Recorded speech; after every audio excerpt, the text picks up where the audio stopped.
Bismillahirrahmanirrahim. Assalamualaikum warahmatullahi wabarakatuh. Waalaikumsalam Warahmatullahi warahmatullahi Alhamdulillahirrahmanirrahim. Alhamdulillahilladzi arsala rasulahu bil huda wa dinil haq lidhirahu ala dini kullih wa kafabillahi syahida.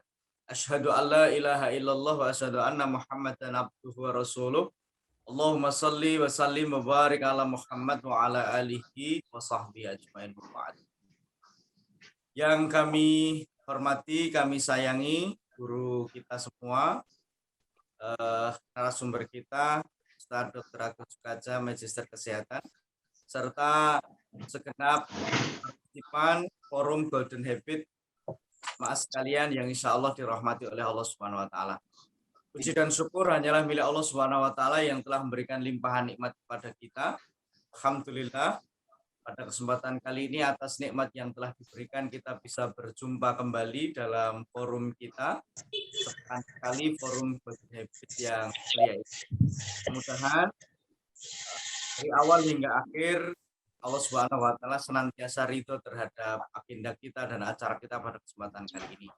Amin ya rabbal alamin. Semoga senantiasa tercurah pada uswah hasanah kita Nabiullah Muhammad sallallahu alaihi wasallam. Bapak dan Ibu yang kami hormati, pada kesempatan kali ini di episode yang ke-12 kita akan membahas tentang satu tema, satu topik bahasan, yaitu menata istirahat. Nah, oleh karena itu, karena waktu sudah menunjukkan pukul 5 menit, mari kita awali forum kita pada kesempatan kali ini dengan membaca Bismillahirrahmanirrahim. Bismillahirrahmanirrahim. Dan kami ingatkan kembali secara teknis, mohon selama narasumber menyampaikan tausiahnya, saat kita menyampaikan materinya untuk sejenak menonaktifkan mikrofon kita masing-masing agar berjalannya acara ini lancar untuk bisa kita dengarkan. Selanjutnya Bapak dan Ibu, tanpa memperpanjang waktu, kami persilahkan kepada Ustadz kita, Pak Dr. Agus Sukaja, untuk menyampaikan materinya. Disilahkan, Dokter. Assalamualaikum warahmatullahi wabarakatuh. Waalaikumsalam warahmatullahi wabarakatuh. Alhamdulillahi rabbil alamin. Assalatu wassalamu ala asyrafil anbiya'i wal mursalin Muhammadin wa ala alihi wa sahbihi ajma'in. Amma ba'd. Bapak, Ibu, saudara-saudara sekalian, segenap partisipan Golden Habit Forum rahimakumullah. Bersyukur pagi hari ini kita dapat kembali berjumpa di dalam episode yang ke-12. Masih di bulan Syawal 1442 Hijriah. Ini bulan Syawal masih ada beberapa hari lagi.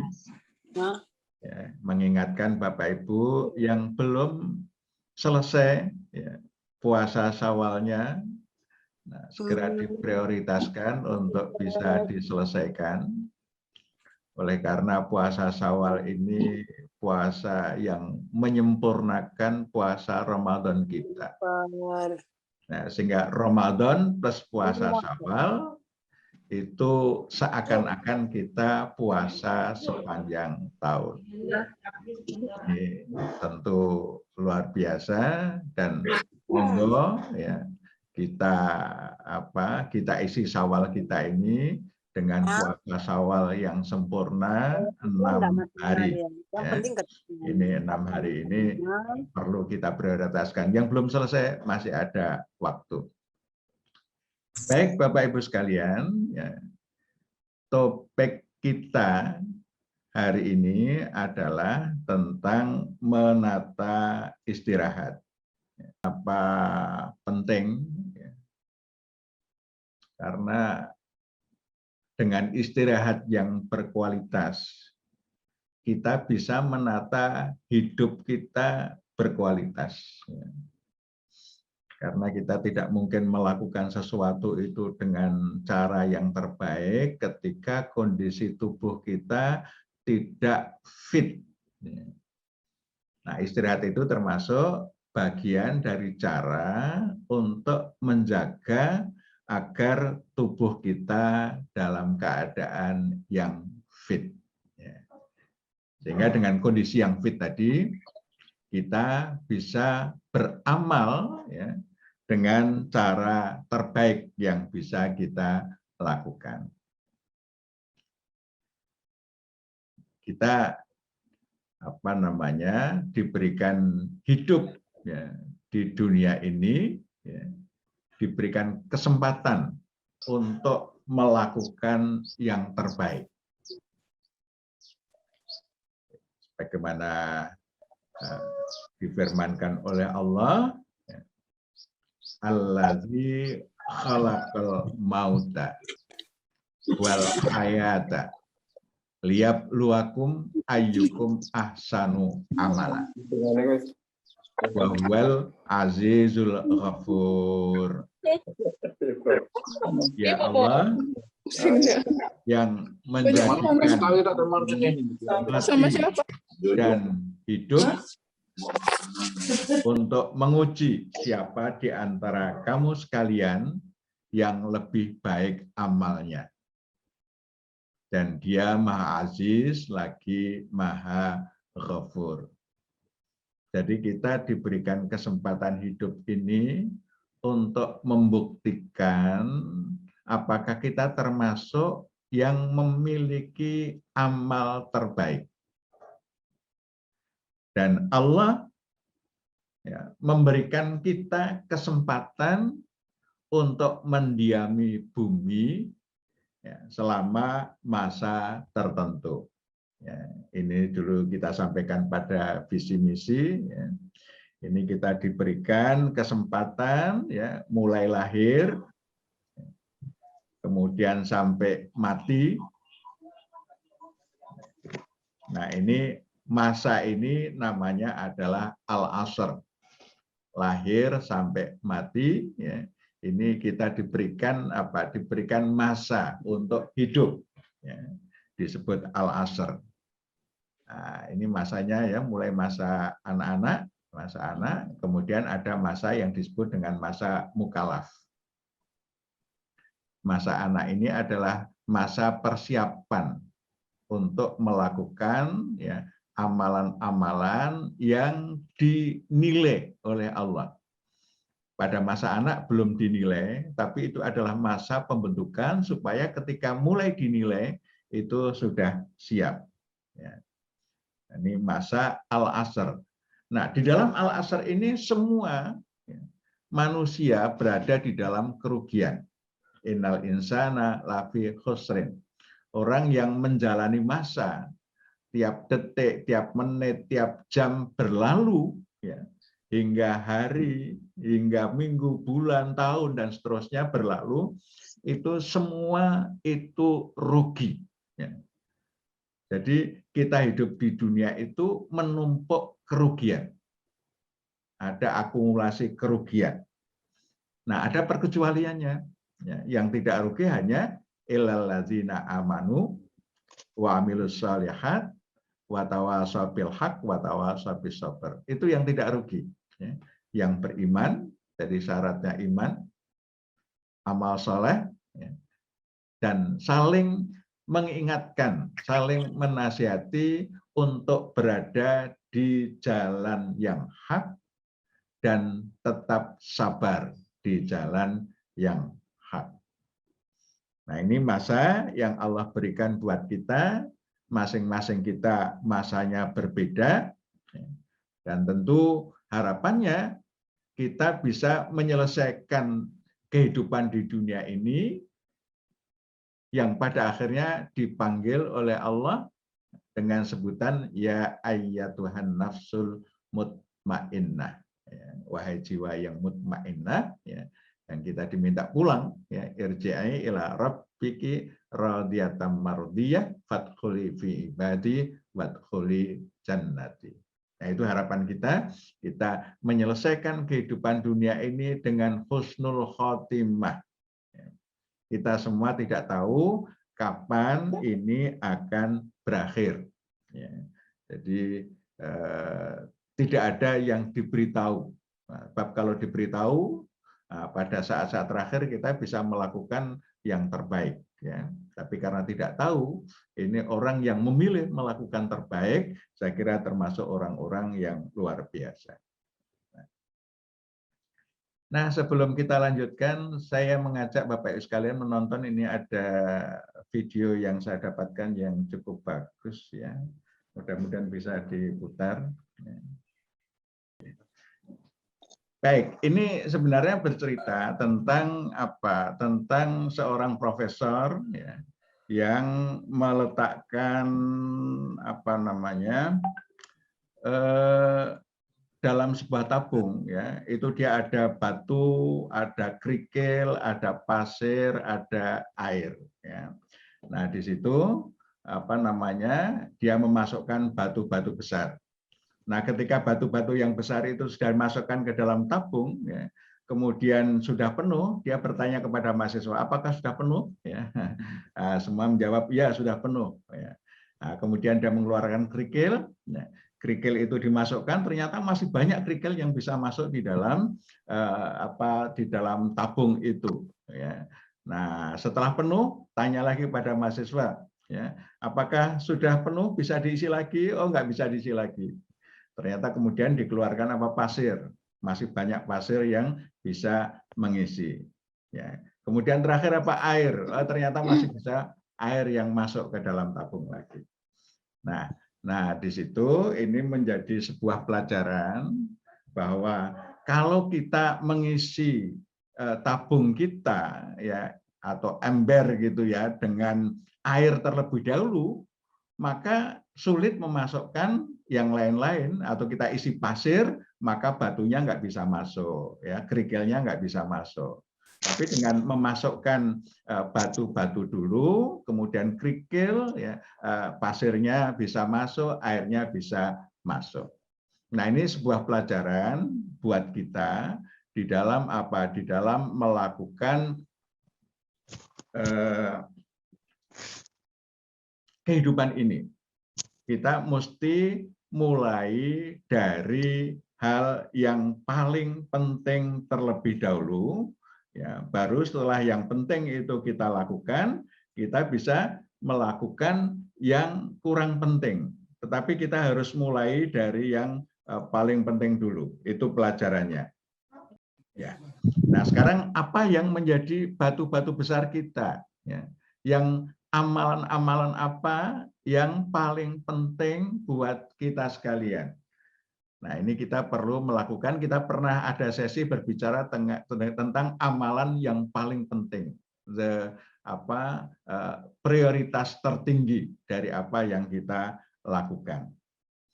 Nah, ini amalan-amalan yang penting, ya. Ini kita Islam, ya, itu membagi waktu-waktu itu dengan periode-periode tertentu.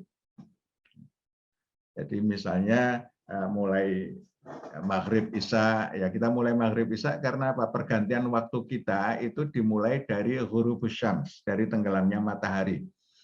Jadi tenggelam matahari itu merupakan pertanda ganti hari. Jadi maghrib itu adalah perpindahan tanggal. Beda dengan nasional. Nasional itu perpindahannya tengah malam. Nah, kita di Islam, ya, ini menggunakan kalender dengan perpindahan hari pada waktu maghrib. Nah, jadi setelah maghrib sudah hari berikutnya. Ini hari Sabtu, nanti setelah maghrib itu sudah masuk hari Ahad. Maka aktivitas itu kita mulai dari maghrib isya. Ya, maghrib ya mulai ini hari, ya, maghrib isya. Apa yang terpenting, ya, yang harus kita lakukan pada waktu antara maghrib sampai isya? Nah, tentu bagi kita, ya, itu sholat maghrib itu aktivitas terpenting. Ya. Nah, Bapak Ibu sudah menjadikan sholat maghrib ini aktivitas terpenting? Belum. pada saat mulai maghrib. Ya. Kalau ini aktivitas terpenting, ini batu besarnya yang tidak bisa digeser dengan yang lain-lain. Ya. Kemudian habis itu apa? Mungkin menetapkan baca Quran. Ya. Mungkin ada yang lain lagi yang ditetapkan. Nah, kemudian Isya sampai sepertiga malam awal, apa yang paling penting kita lakukan? Ya. Tentu sholat Isya, ya mungkin ada yang menetapkan malam bersama, mungkin ada yang membaca. Ya. Ini adalah saatnya mulai tidur. Kemudian sepertiga malam tengah, ya, itu aktivitas terpenting apa? Ya, menurut saya tidur di situ penting. Ya. Kemudian sepertiga malam akhir, itu ada tahajud, ada baca Al-Quran. Nah, kemudian waktu siang hari, ya, antara subuh sampai duha, ya, apa yang terpenting? Ya. Sholat subuh, ya, mungkin baca Al-Quran, ya, sholat syuruk, ya, mungkin ada yang mengamalkan iktikaf di masjid. Ya. Ini aktivitas-aktivitas yang menjadi batu-batu besar kita. Ya. Duha sampai duhur, ya, ya, mulai ada yang menentukan sarapan bersama itu penting sehingga menjadi aktivitas tiap hari keluarga untuk komunikasi keluarga. Kemudian yang mahasiswa, yang pelajar itu belajar, yang sudah bekerja. Kemudian duhur asar, ada yang menetapkan, ya, sholat duhur ini saya kira kita harus menetapkan itu yang terpenting. Ya. Kemudian ada yang qailulah, ya, ada yang lanjut belajar bekerja. Ya, selanjutnya sholat asar di waktu asar dan asar maghrib ini batu-batu besar kita. Nah, Bapak Ibu, kita perlu untuk menetapkan batu-batu besar kita, amalan-amalan apa yang wajib kita prioritaskan, ya, yang tidak bisa digeser oleh yang lain, kecuali dalam keadaan darurat. Ya. Dalam keadaan yang normal, itu kita konsisten untuk melakukan aktivitas-aktivitas terpenting itu. Nah, kalau kita sudah menentukan itu, supaya itu bisa kita lakukan dengan baik, di situ kita bisa menata istirahat kita, sehingga amalan-amalan penting, ya, aktivitas-aktivitas penting itu bisa kita kerjakan dengan performa yang tinggi. Jadi bagaimana kita menata istirahat, ya, itu menjadi sesuatu yang penting. Nah, ini bekal yang Allah berikan buat kita. Ya. Di siang hari, ya, kita didominasi oleh hormon kortisol yang merupakan hormon kerja. Ya, hormon kortisol. Ini dia fluktuasinya mengikuti irama tertentu, ya, di mana pada waktu siang hari dia lebih didominasi oleh hormon kortisol ini. Ini adalah hormon kerja penting untuk kelancaran aktivitas tubuh kita. Meningkatkan kecepatan pembentukan karbohidrat hingga 6 sampai 10 kali lipat. Kita tahu, Bapak Ibu sekalian, karbohidrat ini sangat diperlukan untuk apa? Untuk kerja, untuk aktivitas. Karena karbohidrat ini merupakan sumber energi utama di dalam kita melakukan suatu aktivitas. Nah, kadarnya itu grafiknya seperti ini. Jadi pada tengah malam ini mendekati 0. Kemudian nanti sekitar jam 2-an, ya, dia mulai naik, ya. Ada mulai naik, kemudian ada turun sedikit, kemudian naik-naik, ya. Ini sekitar matahari setelah terbit, ya, dia naik, ya. Di waktu duha itu tinggi sekali, ya. Kemudian agak turun, nanti di waktu duhur naik lagi, ya. Kemudian turun lagi, kemudian terakhir naik itu waktu Isya. Setelah Isya dia akan turun sampai mendekati 0. Ya, jadi menjelang tengah malam itu hormon kortisol itu mendekati 0. Ini di waktu hormon yang dominan di waktu siang hari. Nah, selanjutnya di malam hari kita dibekali oleh hormon melatonin. Hormon melatonin ini hormon yang produksinya dirangsang oleh gelapnya malam. Ini hormon yang penting untuk detoksifikasi dan recovery tubuh. Sehingga badan tetap sehat dan bugar. Dia memberikan efek kantuk dan membantu terlaksananya tidur. Jadi grafiknya kurang lebih seperti ini. Di siang hari itu dia rendah. Kemudian mulai naik di sore hari. Maghrib dia sudah naik. Kemudian mencapai puncaknya itu kurang lebih sekitar pukul 2 dini hari. Itu mencapai puncaknya, kemudian turun ya. Kemudian waktu matahari terbit dia sudah mencapai kadar yang rendah. Nah, ini hormon melatonin yang hormon yang membantu kita bisa beristirahat dengan optimal. Nah, ini kalau hormon melatonin dan kortisol ini kita sandingkan, kira-kira begini kondisinya. Jadi ini pada waktu sore, mulai maghrib dia mulai naik, puncaknya sekitar jam 2. Nah, ketika ini mencapai puncaknya, ketika hormon melatonin mencapai puncaknya sekitar jam 2, ini kortisol ini mulai meninggi di dalam kadar darah kita, di dalam darah kita. Dia mulai berproduksi, sehingga naik. Ini mulai naik ini sekitar jam 2, jam 2 dini hari. Nah, pada jam 2 dini hari ini dia mulai naik seterusnya, kemudian dia mencapai tertinggi sekitar waktu duha. Ini posisi fluktuasi di siang hari yang kortisolnya tinggi. Nah, sehingga di siang hari ini bagus untuk kerja. Nah, bagaimana kita menata istirahat?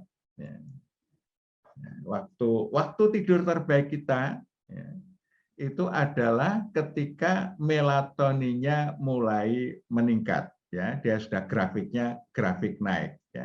Kira-kira di sini itu sekitar setelah sholat isya, setelah sholat isya. Nah, ini setelah sholat isya itu kondisi kortisolnya sudah langsung turun, turunnya ini tajam, sampai mendekati 0. Nah, dalam posisi kortisol menurun ini kita masih bisa melakukan beberapa aktivitas setelah sholat isya, tetapi tidak perlu aktivitas yang berat-berat. Aktivitas yang ringan-ringan, mungkin dengan membaca dan lain sebagainya. Nah, dan ini sekitar jam 9 ini sudah sebaiknya kita melakukan tidur, tidur. Nah, sampai jam berapa? Nah, sampai di sini, sampai mencapai puncak, sekitar jam 2. Ini adalah waktu tidur yang terbaik, antara jam 9 atau jam 21 sampai sekitar jam 2. Itu adalah waktu tidur yang terbaik. Nah, di mana kortisolnya itu dalam posisi yang terendah. Ini kita tidak perlu melakukan aktivitas-aktivitas. Dia diperlukan untuk apa? Untuk metabolisme basal kita dengan kortisol yang rendah ini masih cukup, Tapi melatoninnya ini sudah dalam posisi yang grafik meningkat. Nah, tidur terbaik kita adalah ketika grafik melatoninnya ini meningkat sampai puncaknya. Nah, ketika mencapai puncak dan kortisol mulai berproduksi, ini adalah saatnya kita bangun. Nah, ini kalau kita membaca Quran surah Al-Muzammil, itu Allah berfirman, A'udzubillahi minasyaitonirrajim, ya ayyuhal muzammil, wahai orang yang berselimut, orang yang tidur, qumil laila illa qalila, bangunlah pada waktu malam kecuali sedikit. Jadi kita diminta bangun di waktu malam. Artinya apa? Kita sudah tidur, ya, sudah tidur. Nah, sudah tidur diminta untuk bangun. Seberapa banyak kita bangunnya? Nisfahu, ya, separuhnya. Separuh malam itu berapa? Separuh malam itu kalau kita di Indonesia, rata-rata malam itu berlangsung selama kurang lebih 9 jam. Jadi yang disebut malam itu mulai masuk waktu Isya sampai masuk waktu subuh itu malam. Maghrib sampai Isya itu pergantian siang dengan malam. Subuh sampai terbit itu pergantian malam ke siang. Jadi yang disebut malam itu mulai Isya sampai dengan subuh. Itu berlangsung kurang lebih 9 jam. Nah, 9 jam itu kalau separuhnya berapa? Separuhnya ya kurang lebih 4,5 jam. Itu berarti kita tidur separuhnya, ya, atau bangun separuhnya kurang lebih 4,5 jam. Jadi kita diminta kumil laila ya, illa qalila nisfahu, separuhnya. Awingkus minhu qalila, boleh kurang sedikit, ya, kurang sedikit. Nah, kalau kurang sedikit, ya 4,5, ya menjadi kurang sedikit. Nah, itu berarti berapa? Berarti ya kurang dari 4,5 ya. Auzid alahi, atau tambah sedikit. Nah, jadi kurang lebihnya separuh 4,5 kurang lebih. Satu siklus tidur kurang lebih 1,5 jam. Nah, kalau kita mau tidur dalam satu siklus yang lengkap, kurang satu siklus berarti 2 siklus. Ya.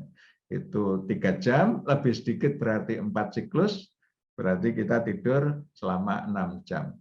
Ya, jadi kalau kita lebih sedikit kita tidur 6 jam, kurang sedikit berarti kita tidur 3 jam, atau separuhnya berarti kita tidur kurang lebih 4,5 jam di dalam setiap malam.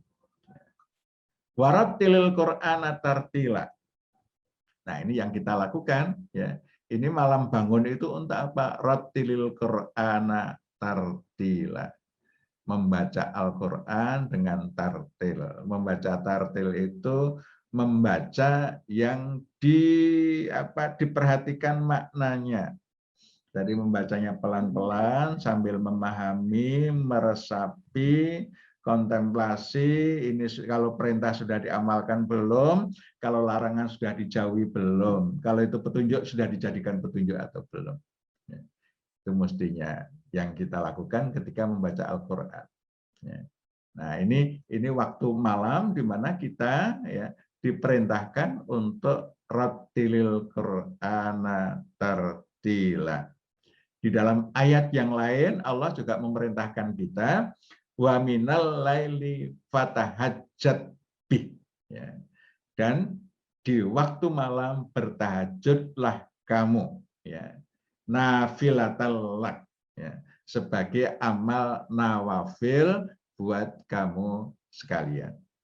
Ya, jadi ini malam hari. Jadi dua hal penting yang harus kita lakukan, ya, pada dini hari itu adalah apa? Tahajud dan membaca Al-Qur'an. Nah, ini di sini kira-kira waktunya. Jadi ketika grafik melatonin menurun, ya, ketika grafik melatonin menurun, sementara kortisolnya sudah mulai meningkat. Nah, ini kita sudah diberikan bekal oleh Allah, ya. Kortisol sudah mulai membackup, ya, kegiatan kita dengan bangun itu. Tetapi karena lebih banyak untuk kontemplasi, untuk berpikir, ya, kortisolnya tidak perlu besar tinggi-tinggi, ya. Dia kortisolnya masih sedang, sementara melatoninnya masih dalam kadar yang cukup tinggi. Ini di waktu dini hari, kira-kira di sini. Ini adalah waktu istimewa, ya, prime time, sehingga ini sayang banget kalau kita lewatkan dengan tidur. Maka di sepertiga malam akhir ini gimana caranya kita bisa bangun. Ya. Oleh karena itu kita perlu menata tidur kita, ya, itu jangan terlalu jauh dari sholat Isya. Rasulullah SAW itu paling tidak suka berbincang-bincang setelah sholat Isya. Jadi setelah sholat Isya itu lebih ke arah area privat, ya, area pribadi untuk kepentingan-kepentingan pribadi, sehingga tidak banyak digunakan untuk yang sifatnya publik.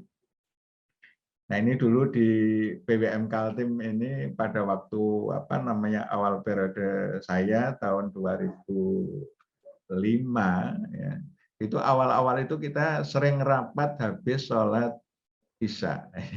Jadi kita rapat mulai sholat Isya jam 8 sampai selesai. Itu selesainya kadang-kadang jam 10 baru selesai. Kalau masalahnya banyak itu bisa sampai lebih dari jam 10. Nah, akibatnya apa? Akibatnya kita tidurnya terlalu malam. Akibat terlalu malam, nah jadwal sepertiga malam akhir ini bisa kacau balau. Ya, kita bisa tidak terbangun di situ. Maka kemudian waktu itu kita sepakati, nah kita rapat itu maghrib harus dimulai, Isya selesai. Ya, jadi maksimal sampai Isya. Kalau ada hal yang sangat urgen, sedikit setelah Isya masih bisa ditolerir, tapi tidak banyak-banyak. Habis itu kemudian kita bisa menata tidurnya. Nah, ini kadang-kadang waktu prima kita sering terkalahkan dengan kegiatan-kegiatan yang kita lakukan ba'da Isya. Nah, sehingga kita melakukan lembur hingga tengah malam, itu bisa mengacaukan, ya, waktu sepertiga malam kita. Nah, oleh karena itu, ini adalah waktu terbaik untuk tidur. Bagaimana kita membiasakan tidur pada waktu-waktu terbaik ini. Nah, ini tidur yang fisiologis, tidur yang sesuai dengan bekal yang Allah berikan buat kita.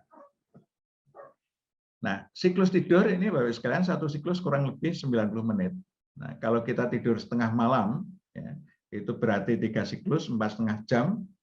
Nah, ini kita pukul 22, jam 10 mesti sudah tidur. Ya. Nanti kita bisa bangun jam berapa? Jam 2.30. Jam 2.30. Ini sedang separuh malam kita bangun. Ya. Tapi kalau lebih dari separuh, nah kita bisa ngambil 4 siklus, ya 6 jam. Nah, kalau 6 jam, nah ini jam 21.30 kita mesti sudah tidur, nanti 6 jamnya jatuh sampai jam 3.30. Nah, jam 3.30 itu kalau di Samarinda, nah, saat ini masih cukup waktu untuk sampai ke subuh. Jadi masih cukup waktu untuk tahajud, ya, dan dan membaca Al-Qur'an. Jadi masih cukup. Ya. Tapi kalau kita kurang separuh, ya 3 jam, ya, wah ini lebih berat lagi. Kita bisa tidur agak malam, ya jam 23 misalnya, jam 2 kita bangun, nah kita bisa kurang dari separuh malam kita tidurnya. Nah ini tidak banyak yang kuat kurang dari separuh ini. Ya. Yang sering saya ceritakan ini Profesor Habibie, presiden kita. Ya. Presiden kita itu dulu waktu menjadi presiden rata-rata tidurnya hanya 3 jam. Ya. Jadi hanya 2 siklus. Tapi beliau tetap kelihatan bugar. Ya. Saya kira ini manusia istimewa yang bisa menata tidur hanya 3 jam, ya, tetapi tetap dalam kondisi yang prima. Nah, ini adalah waktu tidur terbaik kita yang dia akan merecovery tubuh kita itu dengan baik. Ya. Ini tidak tergantikan dengan tidur siang misalnya. Ya, jadi tidur 4,5 jam pada waktu ini, ya waktu-waktu yang melatoninnya dalam grafik naik, ya, kemudian kortisolnya dalam kondisi yang rendah, ini tidurnya akan efektif, ya, merecovery tubuh kita dengan sangat baik. Dan ini tidak tergantikan dengan tidur siang. Ya. Tidur siang itu hanya bisa untuk apa namanya, ya bisa membantu lah, bisa membantu ya. Tetapi tidak sebaik kalau waktu tidur ini. Nah ini sehingga monggo ya kita siapkan ya waktu-waktu yang oleh Allah disiapkan untuk tidur itu betul-betul kita gunakan untuk apa? Untuk tidur. Ini waktu terbaik kita untuk tidur. Nah, Bapak Ibu sekalian, nah tidur itu juga kita jaga supaya tidur kita tidur berkualitas. Rasulullah menuntunkan kita tata cara tidur, ya, antara lain, ya, ini kita berwudhu terlebih dahulu sebelum tidur. Kemudian apa? Menutup pintu, menebah tempat tidur, dan mematikan lampu. Jadi tidur itu terbaik dalam keadaan gelap. Karena apa? Karena tadi melatonin itu produksinya dipicu oleh gelap. Jadi kalau kita tidur dengan terang benderang, itu produksi melatonin kita terganggu. Sehingga proses recovery-nya juga tidak optimal. Ini ternyata Rasulullah ya, itu luar biasa sekali ya petunjuknya ya. Kita ternyata perintah atau tuntunan Rasulullah ya, atfi'u al-masabih ya, padamkan lampu-lampu ya ketika tidur. Itu kita diminta untuk memadamkan lampu. Ternyata memang mempunyai suatu manfaat yang luar biasa, menjadikan produksi hormon melatonin kita itu optimal. Gelap ya, gelap ya. Kemudian apa? Memiringkan badan ke kanan saat mulai tidur ya. Membaca beberapa ayat Al-Qur'an, berzikir dan berdoa ya. Jadi sebelum tidur biasakan membaca beberapa ayat Al-Qur'an, boleh ayat kursi, boleh kulhu dan seterusnya ya, yang pendek-pendek yang kita hafal ya. Nah, kemudian setelah kita merasa cukup, ya sudah mulai ngantuk, ya kita ucapkan doa Bismika Allahumma ahya wa Bismika amut. Udah habis itu lap tidur, ya. Nah, ini insya Allah tidur kita menjadi tidur yang berkualitas dalam keadaan wudhu. Ya, apalagi kalau mau mendengarkan murotal di situ, jadi kita melepas kehidupan di dunia ini ya, keterjagaan kita itu dengan ayat-ayat Al-Qur'an. Insya Allah tidur kita akan menjadi tidur yang berkualitas, meskipun 3 jam, 4,5 jam ya, itu insya Allah akan merecovery ya, akan merecovery tubuh kita. Nah, ini luar biasanya, dan ketika bangun ya kita juga berdoa ya, alhamdulillah sudah dihidupkan kembali, alhamdulillahilladzi ahyana ba'dama amatana wa ilaihin nusyur. Segala puji bagi Allah yang telah menghidupkan kita setelah kematian kita. Ya, tidur itu seperti kematian ya, dan kepadanya segalanya akan kembali. Bapak Ibu sekalian, itulah ya salah satu aktivitas penting kita, tidur. Kita siapkan dengan baik tidur kita, supaya tidur kita berkualitas, sehingga hari berikutnya kita bisa melakukan aktivitas-aktivitas kita dengan cara yang terbaik. Demikianlah Mas Agus Budi dan Bapak-Ibu sekalian, mudah-mudahan bermanfaat. Hadanallahu iyyakum ajmain. Assalamualaikum warahmatullahi wabarakatuh. Terima kasih dokter atas tausiahnya. Luar biasa, memberikan kita satu kesadaran ternyata melalui aktivitas istirahat yang tertata dengan baik dapat mencapai optimalisasi dalam segala hal, termasuk dalam rutinitas ibadah kita. Untuk mengawali nih dok, karena nanti insya Allah masih kita mohon respon dan tanggapan dari peserta di forum ini. Tadi ada satu chat yang masuk ternyata sangat menarik dari paparan dokter tadi. Mengenali tentang siklus hormon ini korelasinya sangat kuat sekali dengan optimalisasi kinerja, kemudian semangat bekerja, etos kerja, dan lain sebagainya. Nah, ini kan menjadi sangat penting, Dok. Terkait dengan topik kita, ini mohon ditanggapi apakah sistem sistem untuk mendongkrak etos kerja, semangat kerja, termasuk kualitasnya tentu di dalamnya, apakah perlu mengkaji lebih lanjut nih terkait dengan siklus hormon ini, Dok? Mungkin ini bagi teman-teman amalu saya ini penting ini, Dok, karena manajemen yang sekarang digunakan kan sebatas yang sudah lazim gitu. Nah, ini kan menarik untuk bisa dikaji. Monggo, Iya, Dok.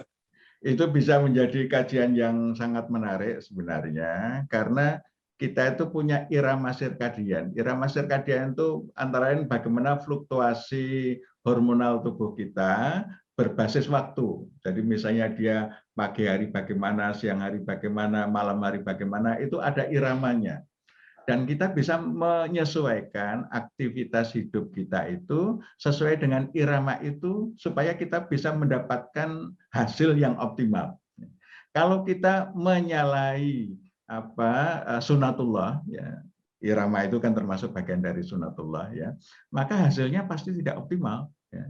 Jadi misalnya kita memaksakan bekerja terus malam hari, ya, tidurnya siang hari, nah dalam waktu panjang tentu itu tidak optimal. Ini kayaknya di chatroom itu ada pertanyaan itu yang kerjanya siklus, ya, seperti di rumah sakit itu siklus pagi, sore, malam itu bagaimana, ya. Nah, itulah yang harus ditata oleh dunia rumah sakit. Jangan menugaskan orang atau pegawai untuk dinas malam terus, ya. Sehingga dia polanya terganggu. Nah, sehingga kan biasanya ada siklusnya. Dinas pagi, kemudian ke dinas sore, kemudian ke dinas malam, kemudian libur. Nah, ketika dinas malam, dia sedang berbuat sesuatu untuk kemaslahatan umat. Nah, ini harus diniatkan. Jadi kita dinas malam, kita menyalahi kodrat, menyalahi irama sirkadian, itu dalam rangka memberikan kemanfaatan kepada umat. Kita mohon supaya Allah Subhanahu wa taala mengganti dengan cara yang lain, gitu ya. Nah, sehingga tidak mengganggu irama tadi. Nah, itu kan cuma 2 hari boleh malam, ya. Selanjutnya libur, ya. Ini untuk apa? Untuk proses recovery. Sehingga ini insya Allah akan tetap terjaga iramanya. Ya. Ketika dia dinas pagi, irama malamnya tidak terganggu. Ketika dia dinas sore, ya dia kan sebelum jam 10 sudah selesai, ya rata-rata setengah 10 sudah selesai. Nah, dia bisa irama malamnya tetap. Yang irama malamnya kacau itu hanya ketika dinas malam. Maka ini nggak boleh lama-lama, ya, dalam waktu 2 hari. Nah, kasih kompensasi istirahat 2 hari untuk apa? Untuk memulihkan kembali. Ya, saya kira itu. Baik, terima kasih, Dokter. Wah, ini menarik. Mungkin segera bisa dirumuskan nanti, Dok, agar optimalisasi ini lebih nampak nanti terkait dengan hal-hal itu. Oke, baik Bapak dan Ibu, silakan di forum ini kami berikan kesempatannya untuk menyampaikan, dan maaf ini tambahan informasi, silakan nanti bisa yang mungkin tidak mengikuti sejak awal bisa dilihat di Golden Habit Channel, dan jangan lupa nanti mohon di like, subscribe, dan komennya karena sudah cukup ya banyak yang masuk dan bergabung di Golden Habit Channel. Bagi yang mungkin tidak sejak awal bisa mengikuti, bisa dilihat recording live rekaman acara pada kesempatan kali ini. Silakan kepada Bapak Ibu dipersilahkan untuk menyampaikan tanggapan ataupun responnya terkait dengan topik kita kali ini, menata istirahat. Monggo disilahkan. Dari mana ini yang sudah sejak awal hadir? Pak Dwi, nah, ini juga peserta partisipan kita yang sangat setia, Pak Dwi Yudo. Mungkin mau menyampaikan? Assalamualaikum warahmatullahi wabarakatuh. Waalaikumsalam warahmatullahi wabarakatuh.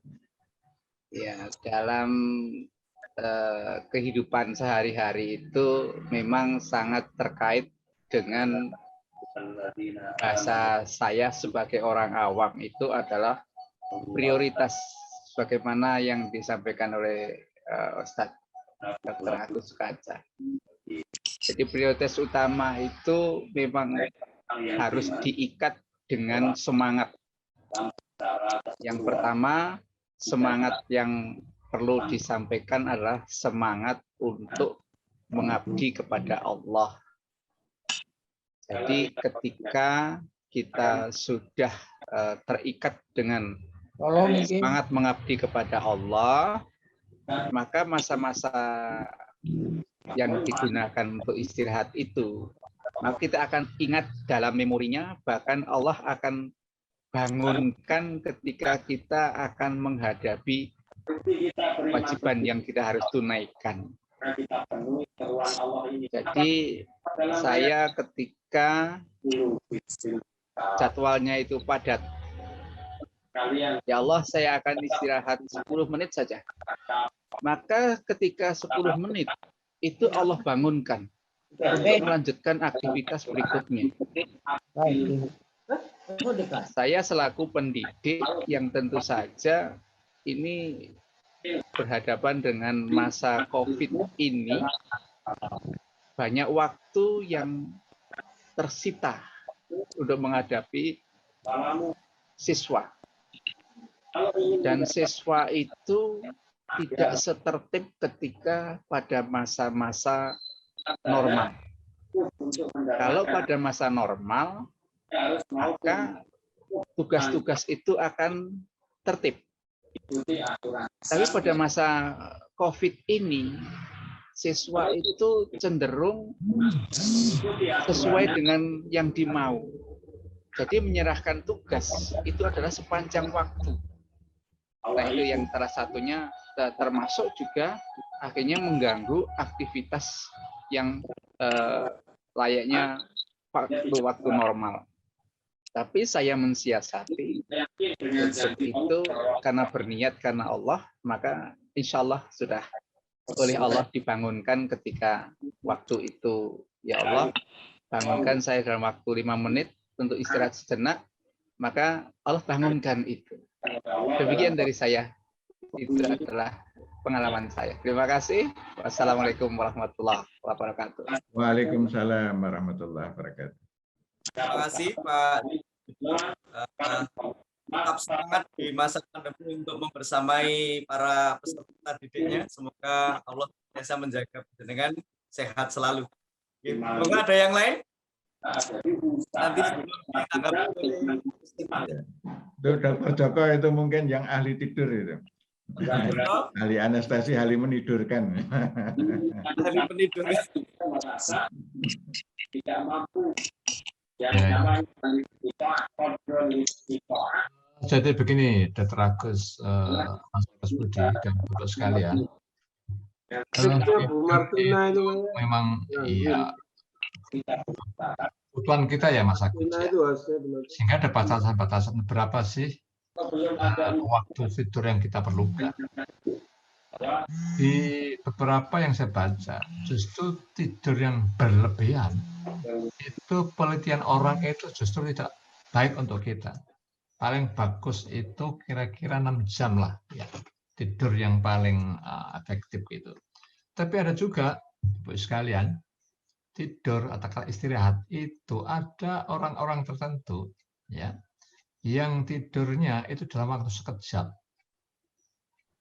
Barangkali seperempat setengah jam itu tidurnya sudah kayak tidur 6 jam itu ada itu. Dan tentu itu perlu dilatih ya Mas Agus ya. Betul ya. Ya, dilatih.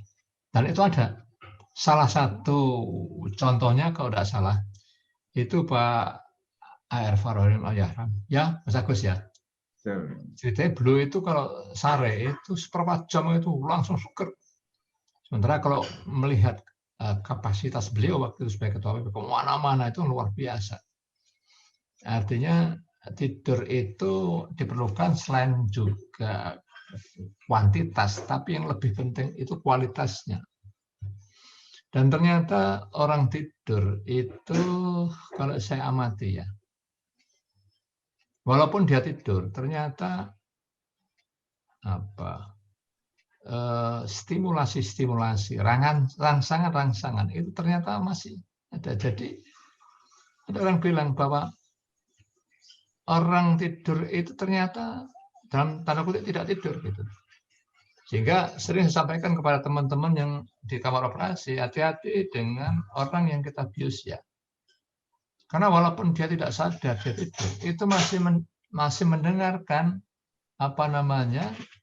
rangsangan-rangsangan, masukan-masukan dia. Sehingga betul kalau kita sebagai orang yang bekerja di rumah sakit, apalagi rumah sakit Islam, bagi pasien-pasien yang sudah mendekati ajal, itu kita talqin, ya Mas Agus ya. Bapak Ibu bisa buktikan itu. Contohnya siapa? Jadi kalau kita melihat, saya amati betul pasien-pasien saya di ICU, ya. Pasien-pasien di ICU itu sudah koma, sudah dalam keadaan dipasang on mesin mekanik gitu ya, mesin apa gitu. Begitu nanti didekati, orang yang paling dekat, suami atau istri atau anak, itu langsung dia keluar air mata. Jadi saya sendiri berkesimpulan bahwa pada saat itu, pasien itu walaupun dia koma, walaupun dia tidak sadar, ternyata tahu bahwa yang datang ini si A, si B, orang yang disayangi. Tapi dia tidak bisa apa-apa, apa yang buktikan? Keluarnya air mata. Itu ya Mas Agus ya, kira-kira lah. Iya. Jadi makanya kalau di rumah sakit Muhammadiyah khususnya, di PKU Jogja itu 100% penderita yang mendekati akhir kehidupan itu 100% wajib ditalqin. Yang Islam tentu ya. Saya kira itu Mas Agus, mohon nanti komentarnya. Iya. Baik, terima kasih Dr. Joko. Pak Dwi juga sudah menyampaikan tadi. Jadi prinsip dari Pak Dwi asalkan diniatkan, ya Allah bangunkan aku pada jam-jam yang tadi dikehendaki, Allah akan bangunkan dengan niat yang baik gitu ya. Kemudian Dr. Joko istirahat sebentar, ternyata juga bisa dilatih kan, artinya kualitas jauh lebih penting daripada sekedar kuantitas waktu tidur gitu. Monggo dokter ini sekaligus nanti bisa menjadi closing statement untuk menutup topik kita pada kesempatan kali ini. Silakan dokter. Baik, jadi Bapak Ibu sekalian, kalau para ahli fisiologi itu merekomendasikan tidur itu antara 7 sampai 8 jam. Ini rekomendasinya. Jadi cukup lama. Tapi kalau kita kaji Al-Qur'an itu nisfahu, nisfahu itu separuhnya. Separuhnya itu ya standarnya sekitar 4,5 jam. Nah, sehingga sebenarnya tidur 4,5 jam untuk tidur malam itu sudah cukup sebenarnya. Ya, cuman karena pendapat umum 7 sampai 8 jam, nah kita biasanya kalau belum 7 jam merasa belum cukup. Nah, perasaan merasa belum cukup itu sudah membuat istirahat kita kurang nyaman. Jadi, saya kok cuma tidur 5 jam atau 4,5 jam gitu merasa tidak cukup, itu memerlukan tidur kembali. Jadi, perasaan tidak cukup. Nah, padahal Allah sudah menjelaskan nisfahu, separuhnya. Nah, sehingga kita mestinya bisa mencukupkan. Nah, mencukupkan setengah malam itu saya kira itu yang perlu diriyadhahkan, perlu dilatihkan sehingga kita betul-betul cukup dengan tidur yang 4,5 jam itu. Nah, Rasulullah memberikan solusi bagi mereka yang merasa belum cukup, ya. Itu tidur yang disebut dengan qailulah. Tidur qailulah itu tidur siang, ya, setelah zuhur itu adalah saat terbaik untuk tidur, ya. Tidurlah kamu ya pada waktu itu untuk bisa menegakkan malam, ya. Artinya kita bisa yang merasa kurang mengambil waktu siang hari untuk melakukan tidur siang. Nah, itu insya Allah malam kita akan menjadi cukup. Nah, saya kira memang kuncinya riyadhah, ya. Tadi Mas Dwi tadi punya pengalaman ya yang penting mantap ya, mantap aji gitu ya. Jadi ketika berangkat tidur ya Allah saya mau bangun 30 menit lagi. Atau kalau tidur malam ya Allah saya mau bangun jam 2:30. ya Allah saya mau bangun 2:30. Insya Allah nanti 2:30 dibangunkan itu. Ya.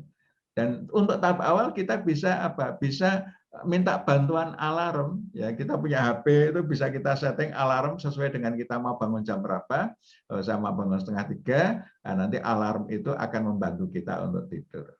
Tapi alarm itu bagusnya kita setting ya tidak untuk selamanya, sehingga kita tidak bergantung pada alarm. Kan banyak orang yang tergantung alarm. Kalau alarmnya nggak bunyi dia nggak bangun. Kalau bunyi baru bangun. Sehingga bangunnya itu tergantung dari alarm. Nah, alarm ini kita gunakan hanya untuk membantu pada tahap awal. Nah, selanjutnya kita setting alarm itu kurang lebih 5 menit setelah saatnya kita harus bangun. Jadi misalnya kita mau bangun 2:30, ya. Nah, nanti kita mesti 2:30 itu bangun, tapi di backup alarm 2:30 lebih 5 menit supaya nanti kalau kita 2:30 kok nggak bangun nanti bisa dibangunkan oleh alarm tadi. Nah, selanjutnya ketika kita sudah bisa bangun setiap 2:30, alarm kita singkirkan, kita tidak perlu alarm lagi karena sudah terbentuk pola tidur di dalam otak kita. Oleh karena itu bagusnya tidur itu dimudawamahkan waktunya. Ya. Jadi kita memilih tidur misalnya ya mulai 9:30 malam sampai jam berapa kita tidurnya berapa lama. Nah itu kita jadikan mudawamah. Nah, sehingga aktivitas kita tata sesuai dengan pola tidur yang kita bangun tadi. Jadi jangan menerima acara jam 11 misalnya, acara setengah malam dan lain sebagainya. Kecuali pada saat-saat khusus ya, saat-saat yang sifatnya emergensi, mungkin di bulan Ramadan kita mengubah pola sejenak ya, karena kita di malam hari harus beriktikaf misalnya, itu kita rubah polanya untuk membuat suatu perubahan-perubahan tertentu, tetapi selanjutnya kita mesti mudawamakan pola-pola tertentu supaya ada kepastian. Jadi kalau kita sudah mudawamah itu 2:30 kita bangun, kita pasti bangun ya, kita pasti bangun. Jadi itu perlu upaya-upaya untuk mudawamahkan. Saya kira ini apa yang disampaikan Dr. Joko, Mas Dwi, saya kira ini merupakan memperkaya kita bahwa insya Allah kalau kita punya komitmen kuat ya, itu akan dimudahkan jalannya, ya, akan dimudahkan jalannya untuk bisa. Bahkan kita mau istirahat 1/4 jam saja bisa kok ya, 1/4 jam kita nanti Allah bangunkan 1/4 jam lagi, bangun ya. Ini Allah itu berada pada pikiran hambaku ya, pada hambanya ya, Allah berada pada pikiran hambanya. Apa yang kita pikirkan ya, kita minta bantuan Allah untuk mengeksekusi, insya Allah akan bisa tereksekusi dengan baik. Saya kira demikian Bapak Ibu sekalian, Mas Agus Budi, ya, kita bersyukur ini di pagi ini ya cukup banyak yang hadir dari Fakultas Kedokteran, ya UAD, dari FK yang lain-lain, ya Rumah Sakit Kurotayun dan lain sebagainya. Alhamdulillah ini cukup banyak. Alhamdulillah kita bersyukur. Mudah-mudahan acara Sabtu pagi kita ya bisa berlangsung terus dan bisa memberikan inspirasi bagi umat untuk menjadi amin ya. Hadanallahu ya kumajmain. Assalamualaikum warahmatullahi wabarakatuh. Waalaikumsalam. Terima kasih. Terima kasih selain Mas Agus sehat selalu, izinin berdiri. Assalamualaikum. Menyapa kita, terima kasih Dr. Sunedi. Nanti di Sabtu depan kita mungkin bisa mohon responnya dari Dr. Sunedi. Bapak Ibu yang dirahmati oleh Allah Subhanahu wa taala, demikian acara kita dari awal hingga akhir alhamdulillah sudah berjalan dengan lancar. Dan sekali lagi terima kasih atas partisipasi Bapak Ibu semuanya. Dan jangan lupa bagi yang tertinggal dari awal hingga akhir bisa nanti dilihat dalam live streamingnya dari rekaman kita ini. Dan jangan lupa juga di tekan like-nya, subscribe dan komennya di Golden Habit Channel.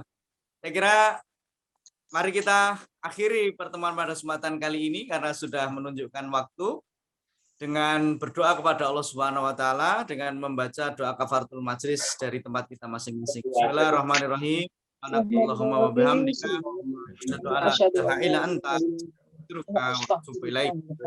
Demikian Bapak dan Ibu yang bisa kami sampaikan, yang bisa kami pandu. Banyak kesalahan, kekhilafan dari kami memfasilitasi, mohon dimaafkan. Dan terima kasih sekali lagi. Saya akhiri, hadanallahu wa iyyakum ajmain, fastabiqul khairat. Assalamualaikum warahmatullahi wabarakatuh. Waalaikumsalam warahmatullahi wabarakatuh.